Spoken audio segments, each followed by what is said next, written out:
Hello children, welcome to NCERT learning corner. आज हम पढ़ेंगे क्लास 3 इंग्लिश का एक चैप्टर। दिस इज चैप्टर नंबर 7 और इस चैप्टर का नाम है गुड फूड यानी अच्छा खाना। तो बच्चों आप यहाँ पर देख सकते हैं 2 pictures, okay, picture number 1 and picture number 2। तो यहाँ पर हम जब देखते हैं पिक्चर नंबर 1 में, तो हम क्या देखते हैं कि यहाँ पर कुछ लोग जो है वो खेत में काम कर रहे हैं। कुछ लोग जो है, ये जो बोरी देख रहे हो ना, इसमें क्या है, गेहूं है। तो जो किसान है वो गेहूं निकाल रहे हैं, काट रहे हैं, फिर उसको गाड़ी में रख रहे हैं। और यहाँ पर देख सकते हैं कुछ फीमेल्स भी है और मेल भी, यानी आदमी भी यहाँ काम कर रहे हैं और यहाँ लेडीज भी काम कर रहे हैं। और यहाँ पर आप देख सकते हैं वो गेहूं उठा रहे हैं, बोरी में भर रहे हैं और फिर गाड़ी में डाल रहे हैं।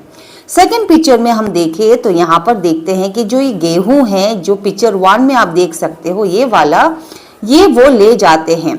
कहाँ ले जाते हैं?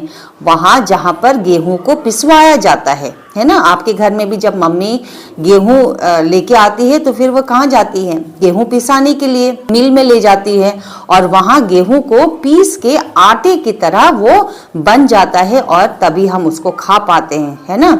हम वैसे गेहूं को साबुत तो नहीं खा सकते हैं। हम कैसे खाते हैं? जब उसको अच्छे से पीसा जाता है और जब वो आटा बन जाता है तभी हम उसको खा पाते हैं। तो यहाँ पर आप देख सकते हैं ये एक मशीन है जिसमें गेहूं को पीसा गया है, यानी पीसा जाता है और फिर वो आटा बन जाता है। ठीक है, इतना आपको समझ में आया? ओके। थर्ड पिक्चर में अगर हम देखें तो हम क्या देख सकते हैं, यहाँ पर लिखा है ग्रोसरी। ग्रोसरी यानी राशन का दुकान, जहाँ पर सभी चीजें उपलब्ध होती है, जहाँ पर हम दुकान जाते हैं और हमें हर चीज मिल जाती है ना, उसको कहते हैं ग्रोसरी। ठीक है, तो जब आटा पिस जाता है तो वो कहाँ भेजा जाता है? दुकानों में। लोग जो दुकान का जो मालिक होता है उन आटे की बोरी को खरीदता है और फिर वो अपने दुकान में रख लेता है। ठीक है, राशन के दुकान में। फिर क्या होता है? फिर लोग वहां जाते हैं और फिर आप पिक्चर नंबर 4 में देख सकते हैं कि फिर जो हमारे पेरेंट्स हैं, आपके जो मम्मी पापा है ना, जो भी घर में बड़े हैं, वो जाते हैं और आटा खरीद के लाते हैं ना। फिर आटे से क्या बनता है? रोटी बनती है, पराठे बनते हैं, कई सारी चीजें बनती है जो आपको बहुत पसंद होगा। तो वो जब बन जाता है फिर वो घर लाके वो आटे को गूंथते हैं, उसका डो लगाते हैं और फिर वो सॉफ्ट मम्मी जो है वो रोटी बनाती है ना। फिर क्या होता है? तो आप पिक्चर नंबर 5 में देखेंगे, यहाँ पर एक लड़की बड़े चाव से, बड़े मजे से क्या खा रही है? चपाती। चपाती यानी रोटी। ओके, तो वो ये रोटी जो है, गोल गोल रोटी वो खा रही है। तो आपको ये पिक्चर देख के समझ में आया होगा कि जब हम रोटी खाते हैं तो ऐसा नहीं कि रोटी बहुत ही इजीली मिलती है या फिर आटा हमें बहुत इजीली मिल जाता है। इसको पाने के लिए भी कई सारे प्रोसेस, कई सारे स्टेप्स जो है वो क्रॉस करना होता है। जैसे हमने देखा पिक्चर नंबर 1 में गेहूं उगाना, है ना। जो किसान है वो गेहूं उगाते हैं, मेहनत करते हैं, दिन रात मेहनत करते हैं। जब गेहूं अच्छे से उसका जो फसल हो जाता है फिर उसको काटते हैं, काट के उसको बोरी में भरते हैं, फिर वो ले जाते हैं कहाँ?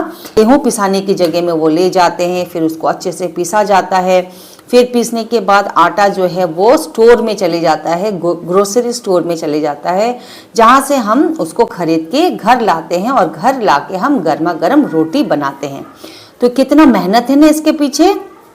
ओके, तो इसमें आपके कुछ क्वेश्चंस आंसर हैं जो आप अपने आप करेंगे, जो आपको स्कूल में कराया जाता है। Let's not go there.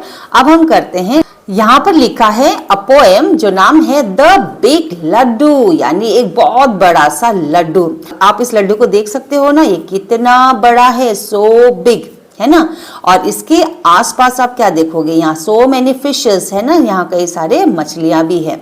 चलिए इस पोएम को पढ़ते हैं। If all the laddus were one laddu, oh, what a big laddu it would be. If all the children were me child, oh, what a big child that would be. If all the seas were one sea, oh, what a big sea it would be. Then, if the big child picked the big laddu and threw it into the big sea, oh, what a big splash it would be. तो ये एक poem है। चलिए अब इसको हम समझते हैं। यहाँ पर पहली जो लाइन है उसमें कहा है if all the laddoos were one laddoo. अब जब हम दुकान में जाते हैं तो हमें लड्डू तो दिखता है और वो कितना होता है, वो होते हैं छोटे छोटे लड्डू जो हमारे मुंह के अंदर जा पाए, है ना, इतनी ही छोटी होती है। तो यहाँ पर एक बच्चा इमेजिन कर रहा है, वो सोच रहा है कि अगर सारे लड्डू मिलके अगर एक बहुत ही बड़ा लड्डू बन जाए तो फिर क्या होगा, वो कितना बड़ा लड्डू बन जाएगा, है ना।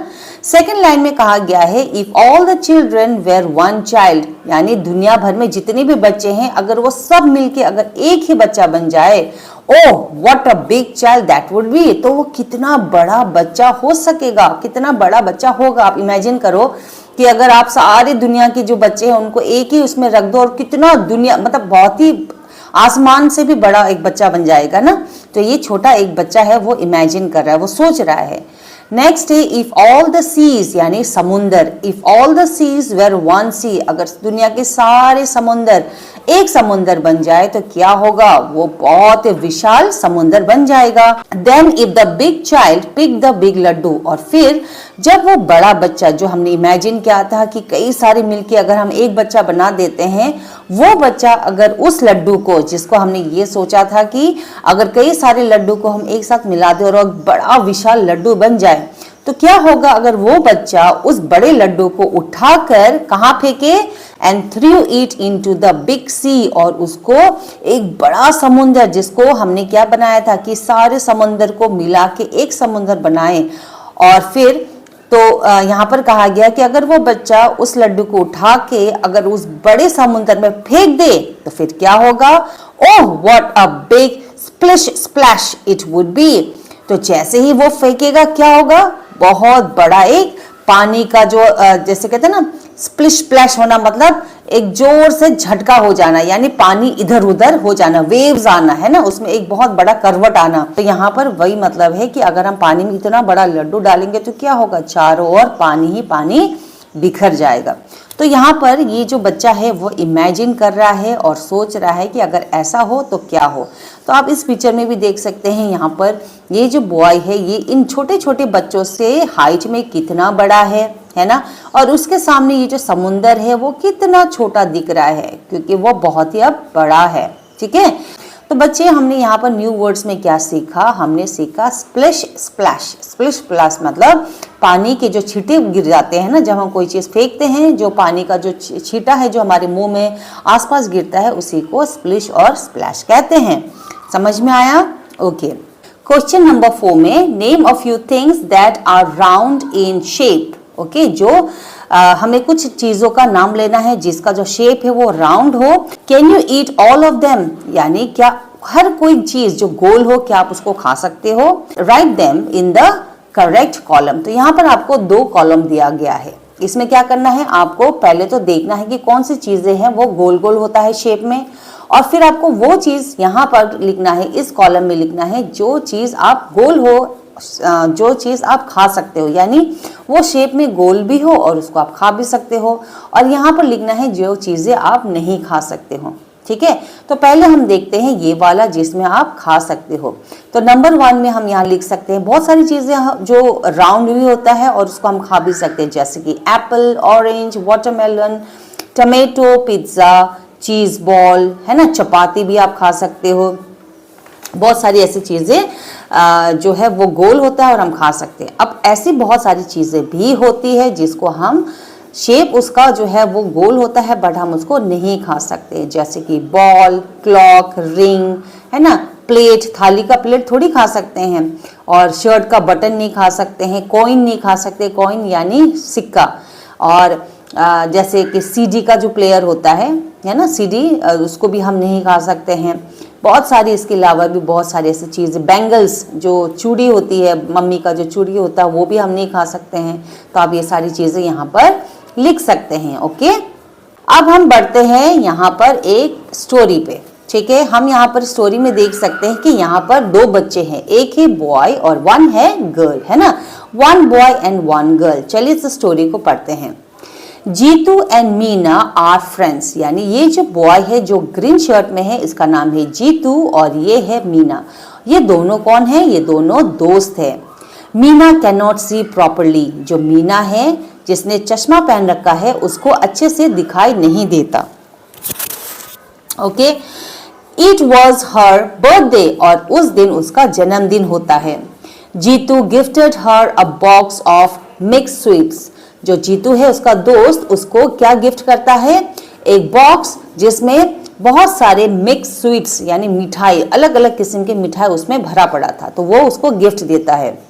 She felt the sweets and excitedly picked up the big laddoo. उसने जैसे ही उस डब्बे को छुआ, उसने हाथ लगाया, उसको बहुत खुशी हुई, काफी एक्साइटेडली उसने क्या किया, बहुत ही उत्साह से उसने एक बड़ा सा लड्डू को उसने पिक किया। जो उसके हाथ में जो उसको महसूस हुआ उसमें से उसने एक बड़ा लड्डू उठाया।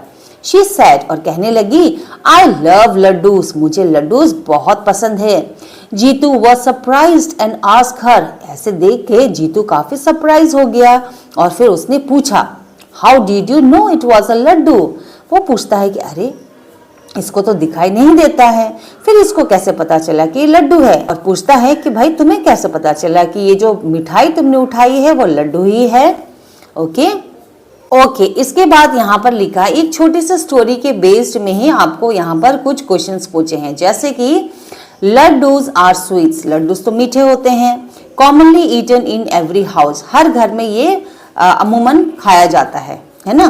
Now write words that tell us about the laddoo. अब ऐसे कुछ शब्द लिखिए जिससे हमें कि ये पता चले कि ये लड्डू के बारे में ही हम बता रहे हैं। ओके, तो हम पहले कॉलम में क्या लिख सकते हैं? पहले कॉलम में हम लिख सकते हैं स्वीट होता है ना, वो राउंड होता है, सॉफ्ट, डिलीशियस यानी काफ़ी टेस्टी होता है, और स्टिकी यानी अगर हम उसको हाथ लगाए तो थोड़ा सा चिपचिपा भी होता है।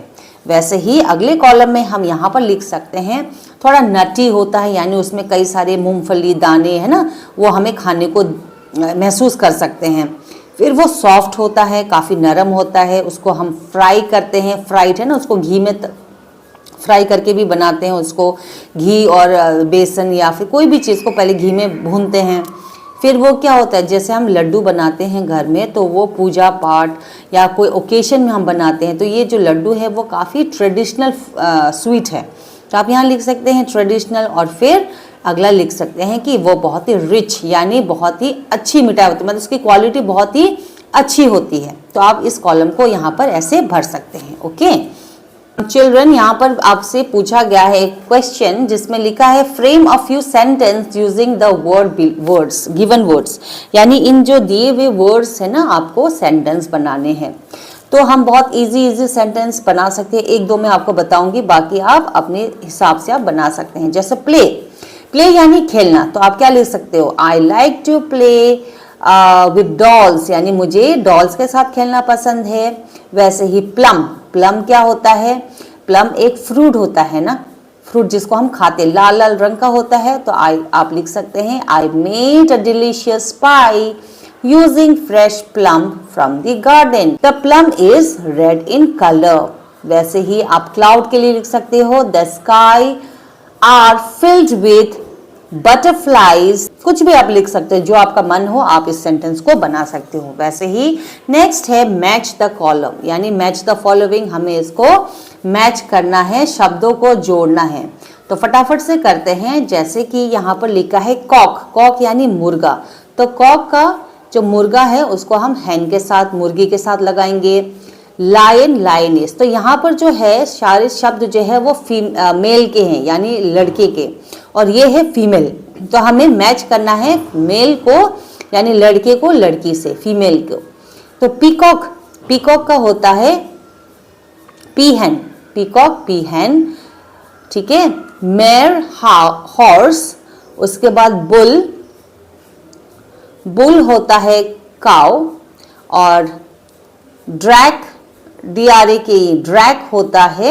ड्रैक होता है डक के साथ। तो आप ऐसे इसको मैच करेंगे। Okay children, next look at this objects shown here, यानी आप इन ऑब्जेक्ट्स को देखेंगे और फिर आपको क्या करना है, collect and put them one by one into a tub of water. आपको एक एक करके इन ऑब्जेक्ट्स को ढूंढना है, देखना है, और फिर इन ऑब्जेक्ट्स को एक एक करके उठा के आपको डालना है ये पानी वाले टब में, ठीक है। See which one will float and which one will sink. आपको इन चीज़ों में ये ध्यान देना है कि कौन सी ऐसी चीज़ है जिसको आप अगर टब में डालोगे तो वो फ्लोट करेगा, फ्लोट यानी पानी के ऊपर ऊपर तैरेगा, और ऐसी कौन सी चीज़ है इनमें से अगर आप उसको डालोगे तो वो पानी के अंदर डूब जाएगा, सिंक हो जाएगा। Tick the object that float and cross the object that sink, यानी जो चीज़ फ्लोट करता हो यानी जो चीज़ ऊपर ऊपर तैरता हो उसको हम टिक करेंगे, और जो चीज़ डूब जाएगा उसको आपको क्या करना है, क्रॉस करना है। तो अगर हम देखें ये वाला, अगर हम पीस ऑफ पेपर यानी अगर हम पेपर डालें, है ना, अगर हम पीस ऑफ पेपर पानी के ऊपर डालेंगे तो क्या होगा, वो तैरेगा, वो फ्लोट होगा, वो डूबेगा नहीं क्योंकि वो काफ़ी हल्का होता है। वैसे ही अगर हम अ स्मॉल स्टोन डालेंगे तो क्या होगा, वो सीधे सीधे डूब जाएगा, तो हम यहाँ पर क्रॉस करेंगे। नेक्स्ट है अ ग्रीन लीफ, अगर आप पत्ते डालोगे तो क्या होगा, आपने देखा होगा कई बार जब पत्ते पानी के ऊपर गिरता है तो वो तैरता है ना, तो ये राइट होगा। पेंसिल डालेंगे क्योंकि वो उसमें वजन होता है तो वो सीधे नीचे जाएगा। इरेजर भी, वो भी भारी होता है तो वो जाएगा नीचे। फैदर यानी अगर किसी भी मुर्गी का पंख हो या बर्ड का पंख, फैदर यानी कोई भी मोर का पंख, कोई भी पंख अगर आप पानी में डालते हो तो वो तो तैरेगा, तो आप राइट करेंगे। स्पून अगेन, वो अगेन भारी होता है, अगर आप इसको डालोगे तो क्या होगा, ये डूब जाएगा, है ना। तो ऐसे आपको ये एक्सरसाइज करनी है। ओके चिल्ड्रन, अब हम आगे बढ़ते हैं और पढ़ते हैं एक स्टोरी, ठीक है। अच्छा, यहाँ पर लिखा है did you know that not only sweets but a few other dishes are also prepared especially during festival। यहाँ पर कहा गया है कि जब कोई भी त्योहार होता है तो ऐसा नहीं कि हम उस समय सिर्फ स्वीट्स ही बनाते हैं, यानी कोई भी चीज़ सिर्फ मीठा हो, सिर्फ ऐसा नहीं कि हमारी मम्मियाँ जो है वो सिर्फ स्वीट्स ही बनाती हैं, बल्कि ऐसी कई अदर डिशेस होती हैं, कई ऐसे अदर पकवान होते हैं जिसको हम बनाते हैं और उसको हम सेलिब्रेट करते हैं, यूज़ करते हैं जब त्यौहार होता है। तो चले यहाँ पर देखते हैं, यहाँ पर आप देख भी सकते हैं एक पिक्चर है, मम्मी है ना, और उसके थाली में, उनके थाली में कई सारे व्यंजन हैं, कई सारे डिशेस पड़े हैं। तो चलिए पढ़ते हैं। हैव यू हर्ड ऑफ खिचड़ी? क्या आपने खिचड़ी के बारे में कभी सुना है? पक्का सुना होगा, आपको पसंद भी होगा और कई बच्चों को तो पसंद भी नहीं होता है ना। तो यहाँ पर पूछा है कि क्या आपने कभी खिचड़ी के बारे में सुना है? It is a popular dish, ये एक बहुत ही पॉपुलर डिश है। Khichdi is usually cooked with rice and lentils together. Khichdi कैसे बनाया जाता है? खिचड़ी चावल और दाल को मिला के बनाया जाता है। It is prepared during festivals and also eaten as a meal. इसको त्योहार के दिन बनाया जाता है और इसको खाने के तौर पे भी इसको खाया जाता है। Festivals keep us connected with natures and culture. Festival हमें अपने कल्चर से और नेचर से जोड़े रखता है ना। जब त्यौहार होता है तो हम घर सजाते हैं, लोग हमारे घर आते हैं, हम उनके घर जाते हैं, तो कितना अपनापन लगता है ना। तो फेस्टिवल जो है हमें अपने कल्चर के बारे में कि हम कौन से कल्चर से, हमें क्या करना चाहिए, रीति रिवाज, इससे हमें जोड़े रखता है। Every year we celebrate many festivals in our country. हम अपने देश में हर साल कई ऐसे फेस्टिवल्स को हम सेलिब्रेट करते हैं, मनाते हैं। Festivals helps us stay together. Festivals हमें एक साथ जुड़े रहने में हेल्प करता है, मदद करता है। Okay, they bring happiness, Joy and smiles. जब कोई भी त्यौहार आता है तो वो खुशियाँ लाता है, हम खुश होते हैं, हमारे चेहरे में मुस्कान ले आता है ना children. Khichdi is a traditional dish prepared specially during the Sankranti festival. और खिचड़ी एक ऐसी ट्रेडिशनल डिश है जो हम स्पेशली कब बनाते हैं? संक्रांति के दिन बनाते हैं, ठीक है। ये एक ट्रेडिशनल डिश है। Different parts of India prepare khichdi with different variations like adding vegetables or using different lettuce। और दुनिया में जैसे इंडिया जो है वो काफ़ी बड़ा है ना, और यहाँ पर अलग अलग जाति के लोग अलग अलग जगह रहते हैं, और वहाँ जब कोई भी फेस्टिवल सेलिब्रेट होता है, स्पेशली संक्रांति, जब संक्रांति को सेलिब्रेट करते हैं ना अलग अलग जगह में, तो लोग इसी खिचड़ी को अलग अलग तरीके से, अलग अलग टाइप के वेजिटेबल्स को यूज़ करके और या दाल को यूज़ करके बनाते वो खिचड़ी है, लेकिन उन सभी का तरीका काफ़ी अलग होता है। Did you know that this festival is also known as Harvest Festival? बच्चों, क्या आपको ये पता था कि जो संक्रांति है उसको हार्वेस्ट फेस्टिवल भी कहते हैं। हार्वेस्ट का मतलब क्या होता है? जब गेहूं पक जाता है उसको जब काटते हैं ना, जैसे हमने पहली पिक्चर में देखा था, जब उसको काटते हैं उसको कहते हैं हार्वेस्ट करना, यानी काटना। तो जब वो काटने का जो समय आता है तो जो फार्मर्स होते हैं वो काफ़ी खुश होते हैं, क्योंकि उनकी जो मेहनत है वो उनको फल मिलेगा, है ना। जब वो मार्केट में जाएगा उसकी प्राइस उनको मिलेगा, तब उसको जो है वो अपने घर में सेलिब्रेट कर सकते हैं। तो इसीलिए इसको हम हार्वेस्ट फेस्टिवल भी कहते हैं, ठीक है। तो यहाँ पर जो किसान है वो अपने खेतों से गेहूं को काटने का समय होता है और वो काटते हैं। It is celebrated to thank the sun god for the good harvest. ये त्यौहार इसलिए मनाया जाता है ताकि जितने भी किसान हैं, जितने भी लोग हैं जो खेतों में काम करते हैं, वो सूर्य भगवान को, सन गॉड यानी सूर्य भगवान को धन्यवाद करते हैं, ताकि क्योंकि उन्होंने काफ़ी अच्छा दिन दिया, उनको ज़्यादा बारिश नहीं दी, है ना, अच्छा सा एक मौसम दिया जिसके वजह से उनकी जो खेती है वो अच्छे से हो पाई।